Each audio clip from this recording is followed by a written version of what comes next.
नमस्कार मंडळी, स्वागत आहे तुमचं माझ्या मिनी ब्लॉगमध्ये.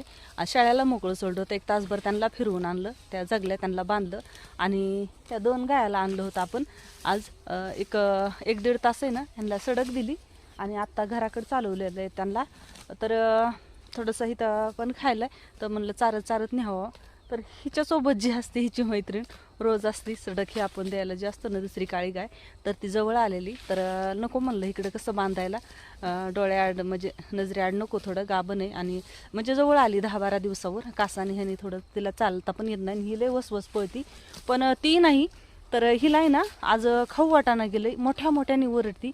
खायचं तर लांबच राहिलं आणि हातात दाव आहे.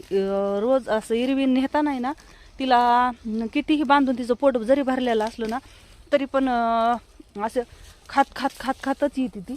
असं चारात असे डायरेक्ट घरी येत नाही, तिला वडीत न्यावं लागतं. पण आज ती गाय नाही, हातात एवढं दाव्याने धरलंय तिला, तरी पण आहे ना ती घराकडं पळायचं बघती. ही पण गाय आहे तिच्यासोबत, पण नाही तिथं गव्हाणी दोघी एका गव्हाणीत खायला असते. आता तर बघा, मुक्या प्राण्यात पण म्हणजे कसा जीव मिळला की असतं.